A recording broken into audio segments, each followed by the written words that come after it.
Hello and welcome back to NJCDC's The Loft. Today I welcome NJ4S for the very first time to the podcast studio. Can we go around the table and introduce ourselves? Yeah. Good morning, everyone. My name is Kathy Barretto, and I'm the director of the NJ4S Passaic County Hub here at NJCDC. Hi, everyone. My name is Kinesia McGarrell, and I'm a prevention consultant with NJ4S. Hello, my name is Larry Newkirk. I am a clinician here with NJ4S. Awesome. And I'm very excited to have you guys here. You know, it's your first time sitting here in the studio. I'm able to welcome you guys here. Before we kind of get started, I want to know who you guys are. So can you guys give a little backgrounds on yourselves, how you came to find NJCDC? Yeah, so I've been a clinician within the school-based youth services programs for, about roughly 20 years. I had the privilege of operating two of those school-based programs and working as a clinician and case manager. Okay. So that was a quick, so the bulk of my work as a clinician has been in a school-based setting. Towards the end of my tenure at my previous employer, I found that NJ4S was about to be launched by DCF, and I saw that NJCDC was a Patterson-based organization. As a native of Patterson, that immediately drew me to the role or to just kind of the position itself. So that's how I came to learn about NJCDC and kind of, got the role as a director here. But prior to this, I am a grassroots clinician who's worked with children and families in different school systems for about 20 years. And I have also done some private practice work with adult individuals with psychiatric conditions. Okay. All right. You got the resume on you. That's great. That's perfect. So far. All right. Good. Great.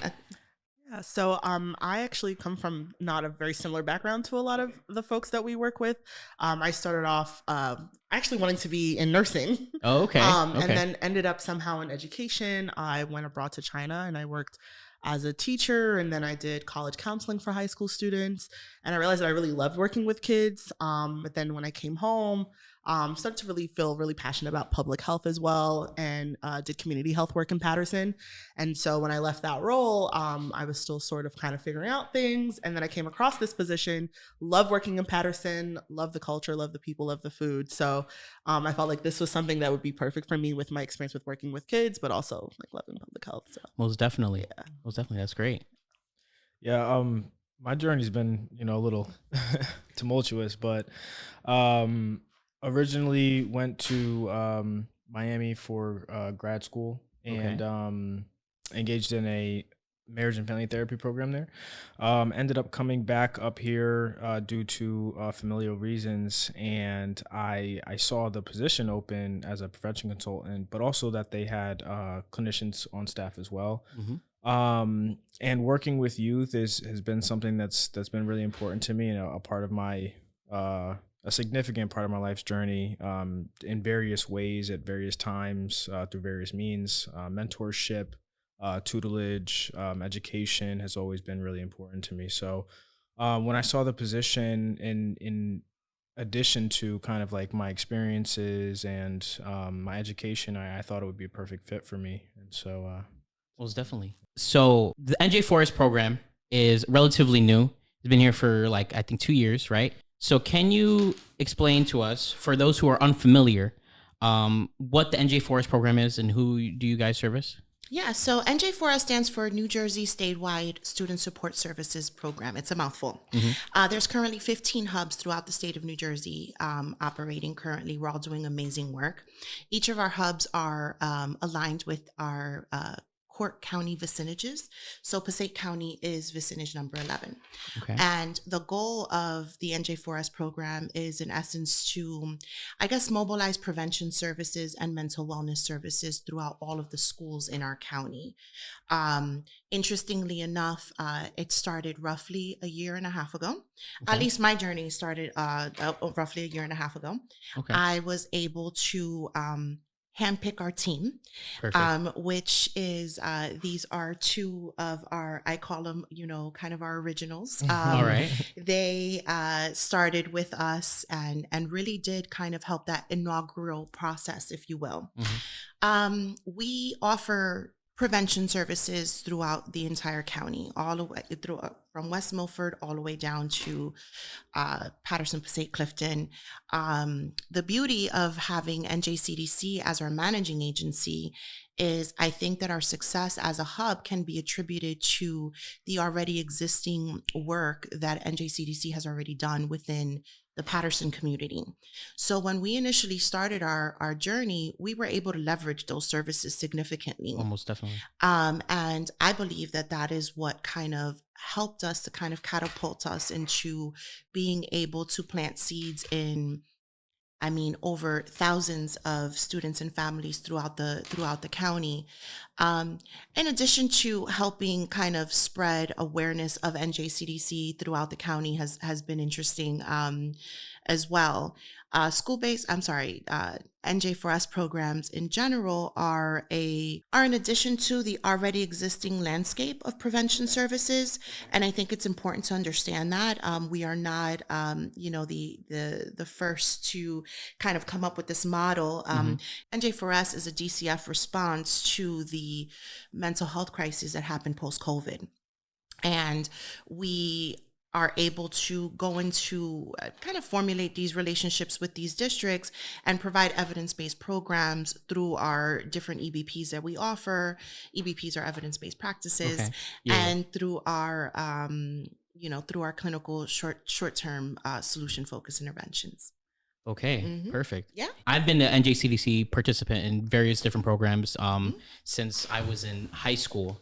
And I know that, NJCDC kind of already had their hands in the pot. So like when you say like that you kind of use that to kind of, catapult, I feel like a lot of the programs, especially the newer programs around NJCDC, are built on those relations that they've made, or those relationships that they've made. So it's awesome to see like, them being put to good use with your program. Yeah. So that's perfect. Yeah, I would just to add in there, there's been, several times when we'll be out tabling and they'll be like, "Oh, you guys are with NJCDC? This you guys are affiliated?" I'm like, "Yeah, that's." And so it's really kind of signified and speaks to kind of the work that NJCDC has done within the community to kind of get the word out and build that rapport within the community. So it really shows up. Those efforts show up when we're out in the community tabling and doing different things as well. Okay, perfect. And speaking of which, right? So I'm new to NJ4S, right?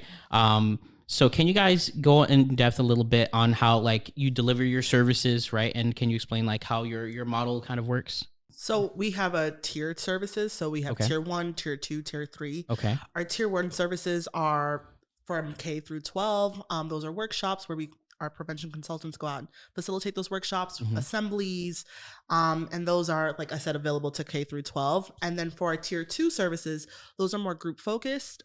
So those are also prevention consultants and sometimes clinicians. And that would be through our Salesforce database. Okay.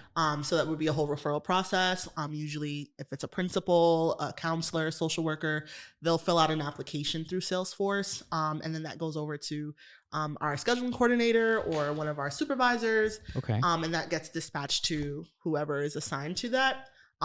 So like currently right now I'm in the middle of a tier 2 with one of my colleagues. So it comes over to me. I'm the facilitator, the main facilitator. She's the co-facilitator. We document every week that we're doing our tier 2 services. And they're usually from about 6 weeks. Okay. Tier 2. Yeah. Okay. So how if I was like a parent and I wanted to like take advantage like of these services, right? Like so what does that process look like for them? So usually I know we've had parents be like, "Oh, how can you come into our space? My kid really needs this." Yeah. We're like, Yeah. So if we're coming in for a tier 1, usually that's through the school will reach out. Okay. But parents are also, we always encourage them to talk to their counselors, the guidance counselor, whoever is responsible, so that they can reach out to us, so we can schedule something. Okay. When it comes to tier 3, that's also through Salesforce. I don't know if you want to speak a little bit more. Yeah. So typically how that process will work is there's like a link called SurveyMonkey, and they'll go through. We have a step-by-step flyer. We also give that to guidance counselors when we go out and work with the schools, so that they can have a step-by-step process on what that looks like. So it'll be to submit the application, get a login for Salesforce. That turnaround typically takes like 2 to 3 days, I believe it is. Yeah. And then from there, they'll be registered in the database, and then they can just go through by all their students that they have, and then put that referral in for that individual student. And then that'll kick through to us, and then we'll go through those proper means. Usually it'll look like, this is for tier 3 services in particular. That'll look like doing an initial consultation, assessing services for needs for services. And then, from there it'll be, sessions, usually looks on, from an 8 to 12 week is what we kind of try to work with. Okay. And like Kathy said, the evidence-based practices, we utilize those for care from the 8 to 12 weeks, and then assess, progress and work with the student to see where to go from there. If we want to move to a biweekly from that point, or reassess services, and then, the hope is that some of the needs will have been addressed through that time, and then they'll, be integrated back through the school system. And then, it's always open to redoing it all over again if there's other things that come up, but the focus is primarily on meeting the needs of the students within the schools that don't have school-based services. Okay. So with those services, how do you what exactly do you guys look at? Like, what kind of evidence do you look at to kind of help determine what are the needs of a student? Like, how do you find that? So typically it'll be guidance, right? Because these are people within the schools that work very closely with these students, and they have them usually on like an alphabetical basis, and they work with them, 6th grade, 7th grade, 8th grade, and then 9th grade, 10th grade, 11th, and 12th. So they'll assess the students typically for if they've been having a difficult time, if they're grieving, if their grades are low, if there has been some substance use, whatever could be impeding their development, their social development, or their grades, or whatever the case may be. And then they'll send the report to us, and then we'll have a basis to work off of, a foundation of what's going on with that student. And that's typically what that'll look like. Okay. I don't know, Kathy, if you wanted to add on to that. Yeah, I think it's important to add that our services we have a spoke hub model, right? Okay. So meaning the students, their families will never physically come to any of our administrative offices. Okay. We are a completely mobile service where we go to them. So the majority of our clinician services are held within a school system, within the school day. Traditionally, however, we are also available and do go into having services with the family where they're at. We have had home services. We have been able to meet at local libraries, different spaces of worship, virtually anywhere where they would have us and the student feels comfortable and it's ethically kind of clinically appropriate to meet with them in those settings. And I think the most important part of in discussing our tier 3 services is that we're really trying to shift some of our cultures from being reactive to more proactiveness. Okay. And what I mean by that is that we're encouraging our schools, our families, if you will, to really take a look at individuals where they have the opportunity to intervene early, provide that early kind of intervention, so that we don't need to go into the need for long-term kind of traditional psychotherapeutic services, whereas our clinicians can go in and provide that early intervention, provide that kind of stabilization period, instill some of those skills so that they kind of build their toolbox to prevent them from having to go into more long-term services. In the event, we do get referrals for a number of reasons. And I'll share that the bulk of our referrals clinically have been based around anxiety, depression, school refusal, chronic absenteeism, social anxiety. So when we have kind of those chronic individuals, we are able to go in, still provide those services, and sit with them anywhere between 8 to 12 weeks, and then provide and identify. And this is where our community partnerships come into play. We then identify a community partner that might be able to go in there and provide that long-term therapeutic, kind of intervention that's needed. Okay. But we've been through our tier 3 services, our clinicians, we have a team of 4 clinicians, have done an amazing job at catching a bulk of those individuals and really working with them and resetting them. And what I mean by resetting them is these kids are resilient. These kids come with a lot of resources. These kids they're savvy, Okay. meeting with our clinicians, in essence, just kind of help remind them, help them draw parallels between what they're experiencing, what their existing skill set is, and bringing that to the forefront. And I think our clinicians do an amazing job at that. Our prevention consultants, they have a different role. Okay. Their role, they're boots on ground, and, their role is anywhere between 6 to 12 weeks, 45-minute sessions, small group classroom settings. And their relationship is different because they're managing, a group of individuals where, on average, we're working on a lot of kind of social, emotional learning skills. SEL, that's a big catch, nowadays. So they build a different rapport with a group of students on a weekly basis. And they're able to see, much like our clinicians, they're able to see kind of the emotional maturity. They're able to see that kind of growth within that lifespan of a tier 2 kind of group. And it's been interesting to kind of see all their feedback in that process and in that journey. So I think definitely, hands down, it's just important to note that we are a mobile hub. Mm-hmm. We go into the spaces that our students have identified needs, and that all of our services are evidence-based. Okay. But how we geared our services initially was 2 years ago, we did do a community needs assessment.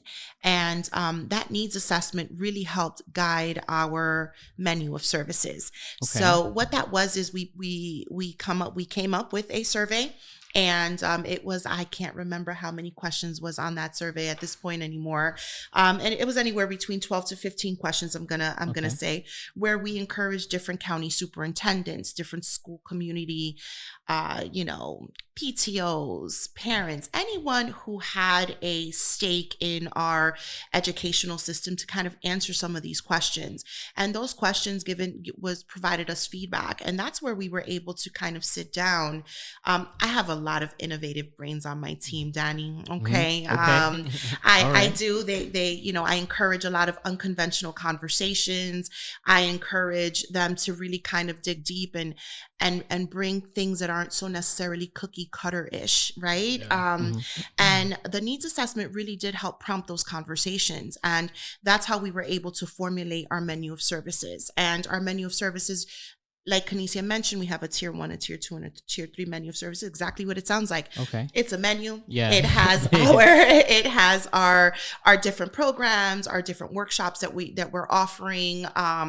And schools are able to literally log on, look at our menu of services and say, I need this, I need that, I don't need this, or can we morph some of this? And our team has done an amazing job at really meeting those needs, and really kind of tailoring programming while keeping the fidelity of the evidence-based program, and meeting the needs of the individuals that are requesting those services. Okay. Yeah. And is that survey, did that happen once, like when you guys started, or do you guys like do that continuously? Actually, it happened once. It happened once initially when we first started our program. But there is conversation of us kind of reevaluating and seeing where we're at moving into our third year of programming. So you might see a community needs assessment coming out over the summer. I want to get in a little bit on the possible tier 1. I think this might be, if I am thinking correctly. Like you mentioned before, NJCDC has a kind of a wide net around Patterson, and there's a lot of different programs going on in the schools themselves. Like you have Compete for Life at JFK, you got the Teen Center, etc. So is there a collaboration between NJ4S and like those other NJCDC programs that were already existing? Like, yeah. So how does that look like? Yeah, I'll share briefly, and then because that's more their forte. Okay, but I'll share very briefly. So NJCDC operates 3 traditional school-based youth services programs. One out of Clifton, PV, the next is PV, and the next is Passaic County Tech. Those 3 schools, because they're also DCF-funded programs, they don't necessarily qualify for tier 2 and tier 3 services, right? Okay. But they do qualify for tier 1. So what that means is that we've been able to forge relationships with those 3 school-based programs and have been able to go in and provide a lot of kind of tier 1 psychoeducational workshops to their existing population. We have done, so we've been able to do that with those three individual schools. Something a little different, something like International, where they operate the teen center at International, not a traditional school-based program. So International does qualify for tier 2 and tier 3 services. And I'll let them kind of elaborate on that a little bit. Perfect. Yeah, I have actually had the pleasure of doing both tier 1 and tier 2 services with PCTI and International. So we've been in there quite a lot.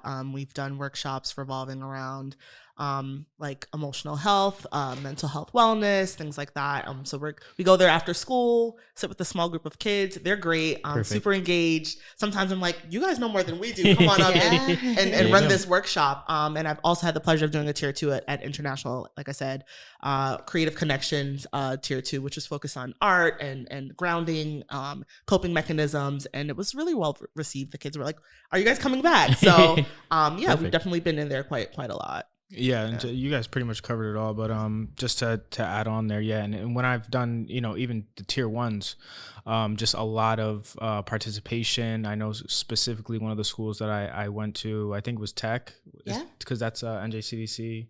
The teen center, teen center. Those kids had so much to offer.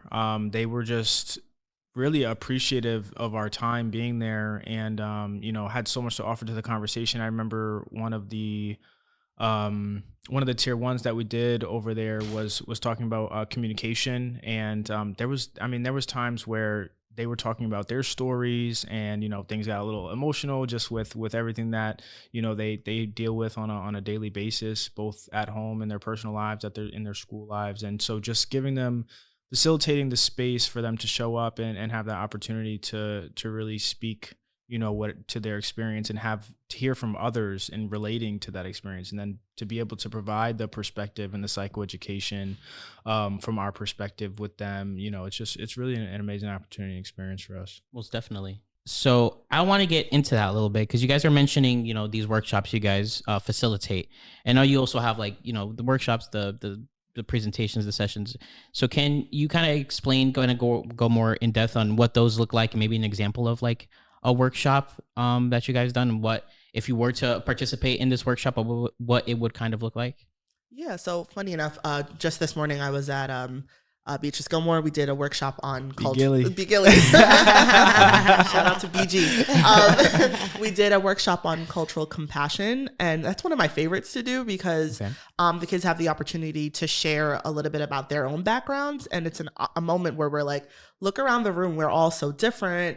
We all speak these different languages, we love these different foods, but we're here together and we're learning so much from each other. And I think I love it because the kids are so excited to share and be engaged in the workshop. And then it's an opportunity for us as prevention consultants and clinicians to share our own backgrounds. And it's like, we're connecting with the kids in that moment. So that's one. We've done a lot of Kindness Corner. I know, especially when we started out, Kindness Corner was a really big one. I know that one with my eyes closed. Literally. I could do the whole presentation right now. But yeah, Kindness Corner was a really big one, especially with like the younger ones, the little kids. And that one was really fun. We do a lot of breathing exercises with them. And we have them actually practice kindness. So I forgot the name of the school that we were at last week, but we had them come up and they said something kind to each other, and they were so excited. They were like, can we go next? So having them actually do those things, and when you come back to the schools and the teachers tell you like, oh, they've been doing this, they've been doing what you've been talking about, or when we come back and they're like, oh, we remember that you talked to us about how to do buddy breaths. Here's a buddy breath, right? Yeah. So it's like, you guys are actually listening, like. So it's a really like heartwarming experience with those workshops. Digital citizenship is a really big one for us. Internet safety, especially. I've learned a lot about Roblox and Minecraft. What's the dress to impress? Dress to impress. They go crazy over that. Yes, they do. That's like our go-to for engagement. Like if it's like a tough crowd, that's like our go-to. We'll be like, you guys like Roblox, and the room goes crazy. It's like an instant switch. Yeah, that's perfect. Yeah, but that's a really big one, just because we're in a really digital age now. Our kids are all connected, all online, and so we talk to them about when you're using social media, your privacy settings, who are you interacting with, and we even do these workshops with parents as well, because a lot of times parents aren't tapped in. Yeah. They're not very tech savvy. They're like, what's TikTok? How do I make a TikTok? And we encourage them, like, be involved and be online with these things so you know what your kids are doing. And we've had parents come up to us after workshops and talk to us about, here's what I'm doing with my kid. Do you have any other advice? Can I have a printout of these resources that you shared? So, it's definitely something that we see quite often when we're going into these spaces. Yeah, definitely. Yeah. I was working with a school, and after the presentation, I think it was middle school, we were working with 6th grade. The student came up to me after everybody left, and it was me, the co-facilitator, and the teacher, and he's like, well, there's this person that I met online, and I'm supposed to meet with them. Like, I don't know them personally, but I was listening to the presentation, and I don't really know, like, is it okay for me to meet with them? And so me and the teacher literally like in unison looked at each other, made eye contact, like, oh, this is something that we need to follow up on. And so as I was kind of, getting a little curious with the student, because obviously if they disclose something like that to you, you don't want to immediately tell them, kind of like get them to shut down and not want to continue to share, right? So, getting curious, and I think that through the line of questioning, the student was able to recognize, like, maybe this isn't such a great idea, and he ended up shutting down nonetheless, and kind of like being like, oh, you know what, never mind, it's okay. And then that's when me and the teacher linked up as soon as the student left the classroom, like, yeah, that's something that we're going to have to follow up on expeditiously, because that sounds like a situation that might not be safe for the student. So, just an example of how, these things really mean a lot in the community and talking with the kids. I think, Larry, you hit the nail on the head in terms of, that's a perfect example of kind of what we keep kind of drilling in terms of shifting from being reactive to proactive, right? So, where that was an opportunity for us to maybe have to intervene if that individual really did, interact, with whomever. But through the course of our conversation and through the course of your interaction with them, you were able to we were able to prevent a situation from happening. So, if, that's kind of the goal again of the program. And so, when I say that no, prevention consultants and clinicians, neither of their roles are more important. They're just different, right? And they work in tandem together. Whereas, there's times where, Larry can speak to this, where there's been, because he's been in both roles, whereas they were able to identify individuals that were participating in a tier 2 service that might be beneficial to kind of work one-on-one clinically with that individual. We're able to, go ahead and make a tier 3 referral for clinical services. And, the same goes on the opposite end as well. Once those tier 3 clinical services are kind of ending, we're able to encourage schools to make sure that they loop in those individuals to a tier 2 model so that they can continue to kind of have that continuum of care, through, our different tiers. Most definitely. And I know, like, one of the biggest challenges that different programs have is connecting with the students and having them engaged. And it sounds like they're very much so engaged by the way that you guys are talking about them. And I think this kind of speaks on kind of the next thing I want to talk about. So I have a number here of the amount of students that you guys support, which was 18,000. And I think about that and I'm like, okay, so what does that look like on the day to day? Because I know you guys are you only been active for like 2 years, just about 2 years. And you guys are like very busy. Immediately. Right. So how does that look like? Well, I will say that number has increased to roughly 56,000. Wow, that's a lot more. So that was our initial number, and we're still very proud of that number. So where the bulk of that number comes from is our tier 1 services, right? So when we're talking about tier 1 services, we're talking about school-wide assemblies, where Larry has emceed several of our assemblies. Kanesia keeps, the level of energy that she comes with to kind of keep a group of 300-400 kids engaged is something to be seen. Okay. So the bulk of our numbers do come from kind of larger scale tier 1 assemblies, but that number also encompasses some of our professional development that we offer to different school personnel. That number also encompasses our parent workshops, specifically our Parent University series, where we take our Strengthening Families EBP and we turnkey it into a 6-week Parent University series where, we sit with the same group of parents for, X amount of time. So I'm just sharing that because that is the bulk of where that tier one number comes from. Okay. Yeah, that makes sense. That makes sense. So something you did mention earlier that I want to briefly touch upon, right? As you mentioned that you partner with community organizations when it comes to like if like I think it was a tier 2 or tier 3 student needed like a particular service, right? So can you like talk about some of those organizations, some of those partners? Yeah, some of our partners that have been, instrumental with getting us started has been the Circle of Care, which is our Passaic County CMO, which is our care management organization. Another organization that we work with closely has been the Passaic County Mobile Response System as well.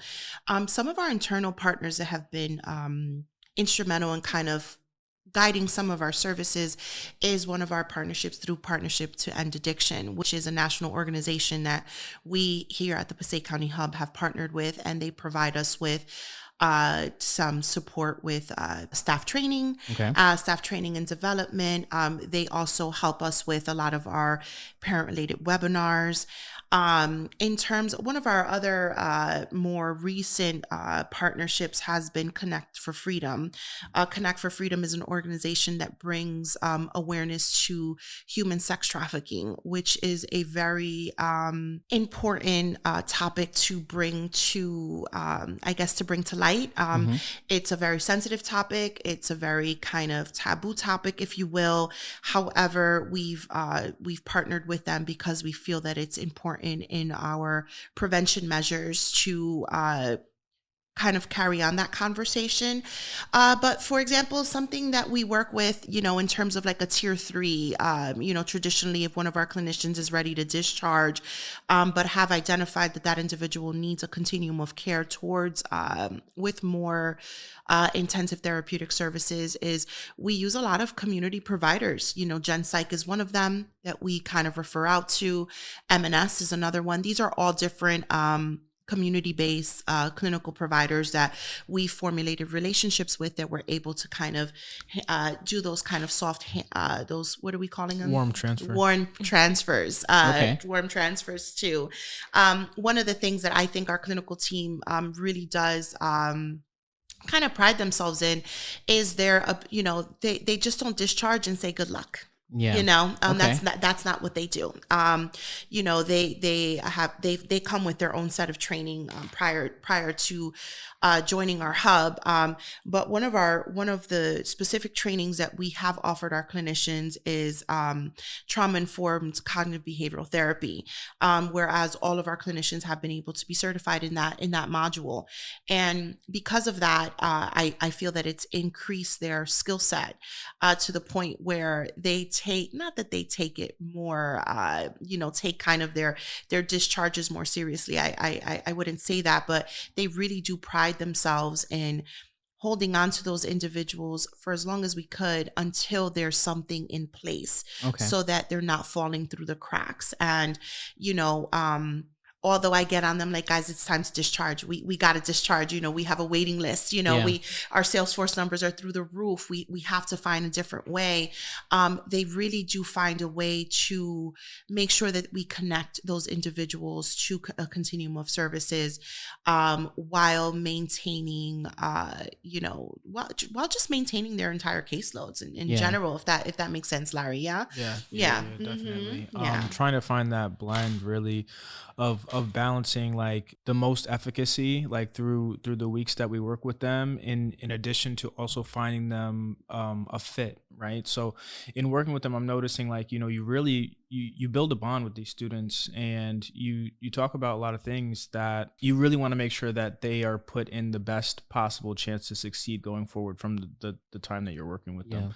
And I think that that's something that we're well equipped to do, and that has kind of shown, like I can think of one of the people that I'm working with, the effort has been made through, seeing the progress at home, that the parents, when I did my parent call, have initiated on their own, reaching out to get the external, things in place in terms of meeting with a psychiatrist and being able to find their own, outpatient care to work with, provider to work with when our term ends.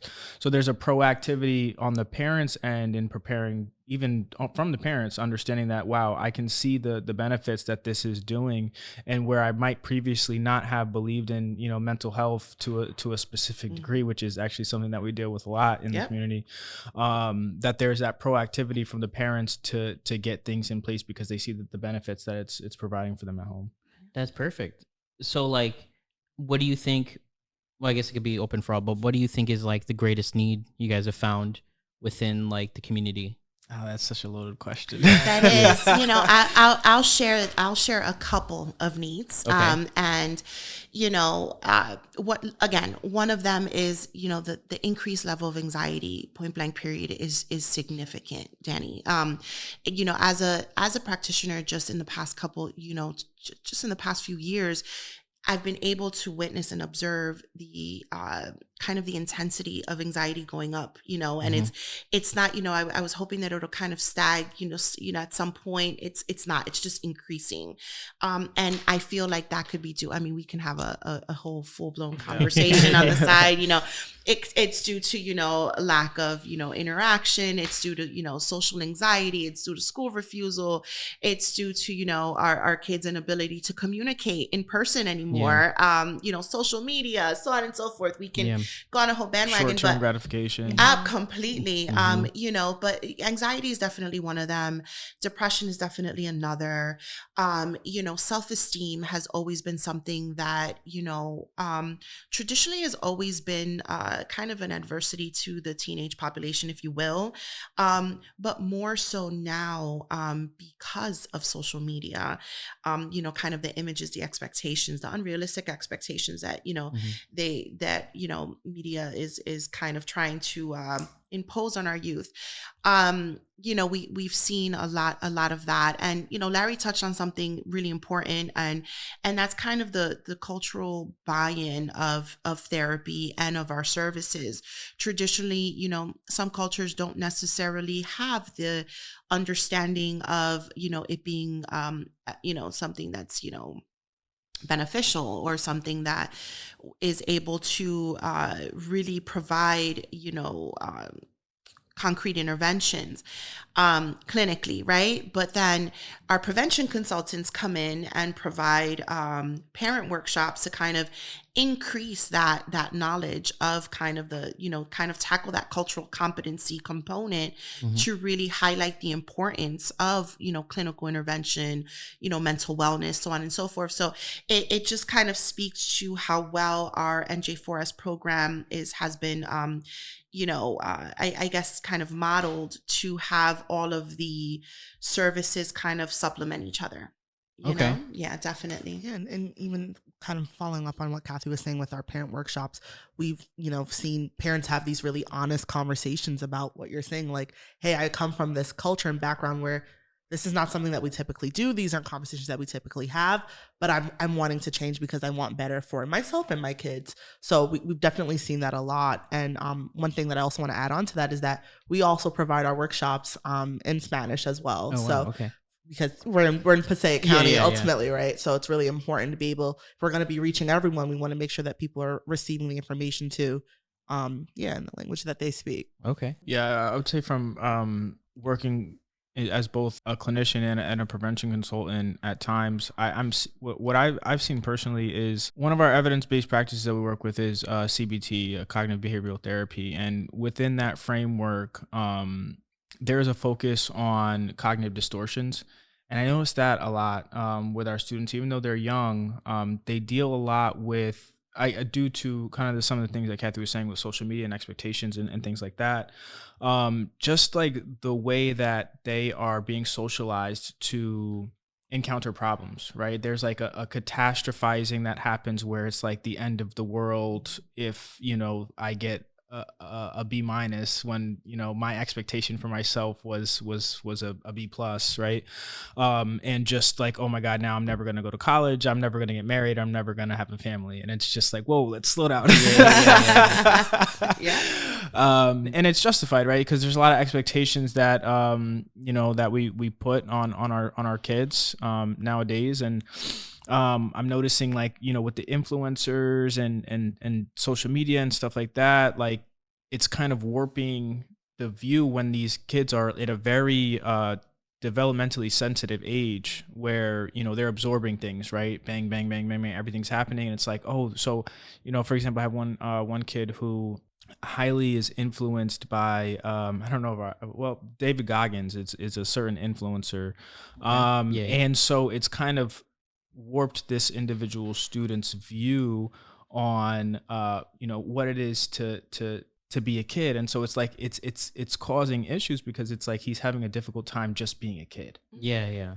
And he's taking on the pressures of trying to, you know, take care of everything within his family and take on responsibilities that aren't necessarily his to bear.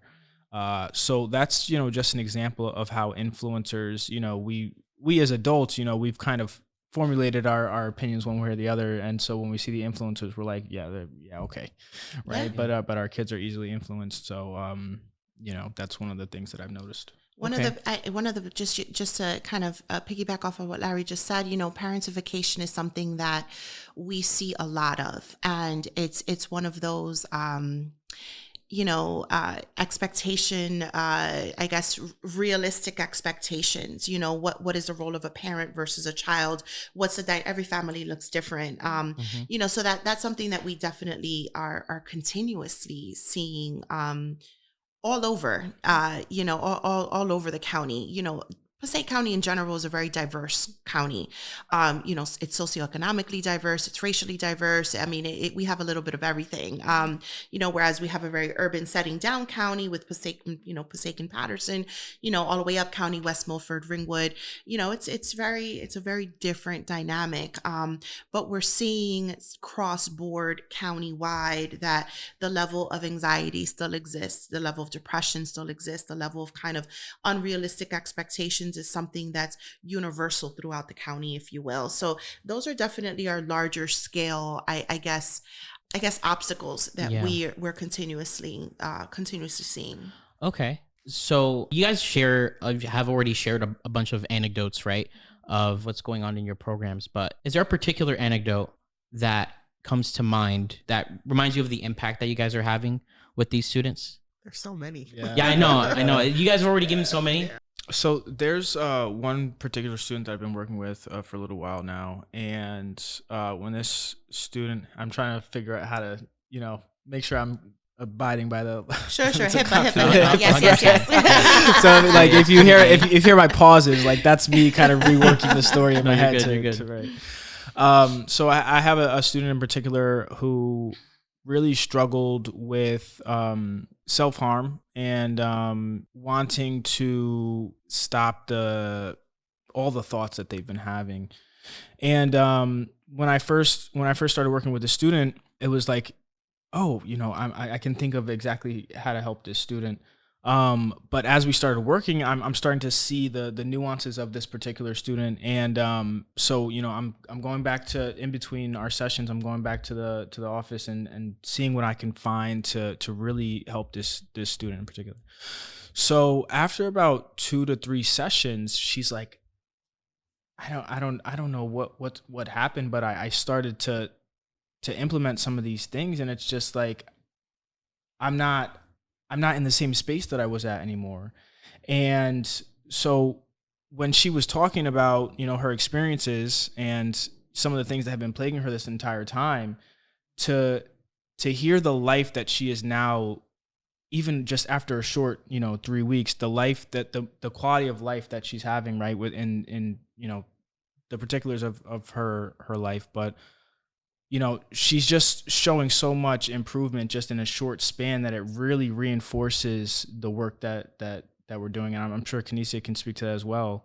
with some of the experiences she has. Yeah, So. especially with our tier twos, when we're doing our group sessions, you come in, you kind of get a profile on the students that you're working with, and you're kind of working out how are we going to navigate these challenges, how are we working with these students. And I think back on one that we did last year, almost a year ago, actually, exactly. And we're with these kids for 6 weeks, and we talk a lot about developing rapport with the kids. And this particular tier 2 was on social skills. And so the kids were having trouble with making friends and just sort of connecting with their peers. And, we started off, we're like, okay, how is this going to go?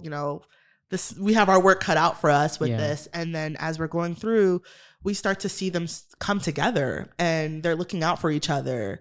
They're playing together. And you're just kind of like, wow.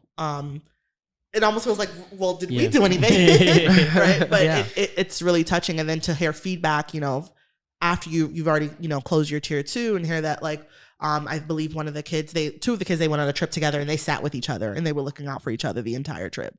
So it's those little moments that let you know that, like, we're really doing something special with the kids, and like, it's inspiring, and it's motivating to continue doing what we're doing. Yeah, most definitely. Well, I'm going to intervene and tell you that they're being humble Right. because, our administrative offices are in Patterson, and, we have limited space. We're a large team, but we have a conference room where some of our prevention consultants kind of all sit in. And if you were to walk into that conference room, you'll see, like, there are different designated spaces, and you'll see all of, like, the thank you letters and, colorings that these kids have given to our prevention consultants after a workshop, the thank you cards, even the feedback that we've gotten from different schools, and just their administrators or their school social workers, or just to kind of say thank you to our team for because they've observed a concrete change in kind of the climate of their building for whatever reason, or and I'm not talking about astronomical changes either, but I'm talking about these small changes that if they continue in frequency, they will make permanent change. And that's kind of the beauty of what our hub has been able to accomplish in a small amount of time, is those kind of small significant moments that eventually over time, if we maintain our consistency, if we keep kind of showing up, if you will kind of turn around different climates and cultures of those buildings. So I say they're being humble because I walk in, I see them. The walls are cluttered, Danny. And they do have just a lot of feedback of just thank you. And something that I will share that stuck with me early on. I'm removed from this, right? I go and I observe, and but I'm not the actual boots on ground individual. But what they come back and they kind of tell us their stories, and it was awesome to kind of hear one of our prevention consultants who was up county, who up county has a different kind of racial makeup. One of our prevention consultants, and that might have been Kanesia. I don't know. You're about to tell too. Kanesia's like, went up to her, and this is why I say they're being humble. Went up to her and was just like, wow, just in awe of having someone look like her. In that area, and be a service provider, be someone of significance, and it was you. It was totally that. So I'm gonna end there and let her elaborate a little. I think that was one of our first assemblies up county. And as Kathy said, up county is not as diverse as down county, and we went in and we were handing out stickers to the kids, and I wear my signature slick back every time. And one of the little girls, she had the exact same slick back that I did, and she looked up at me and she's like, wow, I love your hair. And it was it's a really small exchange, but I knew in that moment the way she looked at me was like, oh wow, this is someone that looks like me and is doing this really awesome thing, this really cool thing, has all this energy, is having so much fun, and is handing me this sticker. Like, it felt like an electric moment then, and it's always stuck with me to know that someone is looking up to us. People are looking up to us, and the work that we're doing is incredibly important. Yeah. Most definitely. Yeah. I think it was important to me specifically in kind of formulating this team was that I wanted our team to be representative of Passaic County and really do really kind of look and feel and have an understanding of our county. And I think, something that's awesome about NJ4S model in general is that our services are available to all of Passaic County schools, right? Not just ones that have, specific programs or specific needs. It's cross board. If there's a need, we're there, and or if there's something that we need to shed light on, we're able to assist. So, going back to just the NJ4S model, I think when DCF, first started to formulate it, they really did take a look at the existing landscape of services and said, where are we limited, right? And NJ4S is kind of able to fill in those gaps. And the important part of what we do specifically in Passaic County is kind of tailor those services. Every hub has a different, I'm going to say, vibe to it. Okay. And our vibe here at Passaic is definitely one that, is boots on grounds, welcoming those kind of difficult conversations so that we can, set the groundwork for some good intervention and some good change to happen. We just want to really kind of, take away those barriers, that so that our individuals can perform well academically, because that's the goal. Goal, they're students. Yeah. That's their job. Their job is to show up and to perform well. Our job is to help support them holistically in being able to identify and mitigate some of those barriers so that they can show up and kind of perform well and become, productive, members of society in general, right? Yeah, for sure. That's the goal. Yeah. Yeah, it's like, preparing, like helping them get over those issues that are stopping them from being, the best student they could be. Sure. So if I was a parent and I want to know more information about NJ4S, where would I go? This is like, you have Instagram, Facebook, wherever you could plug. Yeah, we have all of that. Yeah. Okay. So we have all of that. We have all of it. Yeah. Yeah. Okay. So we do have an Instagram that is, I guess I can say it out loud. Right? Yeah. Go ahead. Okay. So it's NJ4S _ Passaic for our Instagram. And then you can click that. There's a link tree in our bio. Okay, yes. It provides additional information. So we have our LinkedIn as well. It's the same name, NJ4S Passaic. Facebook, also NJ4S Passaic. I think I about covered all of our I'll also share that there's a small link that for our program already on the existing NJCDC.org website. And we are currently working as we speak on formulating kind of our own website to add to our existing NJCDC, website. But if a parent is really interested in learning about us, I would encourage them to just start with, an email to NJ4S@NJCDC.org. That would be the quickest way to link to us. At that point, we will, reach out to the parent, get an idea and understanding of what they're looking for, and be able to encourage them to link, the access point to our services is through the schools. Our schools are our most important collaborative, I guess, space, if you will. So it's important that we link them to their guidance counselor, their whomever is their point person in that building, to be able to explore what services they might need, and see what services we have to be able to meet those needs.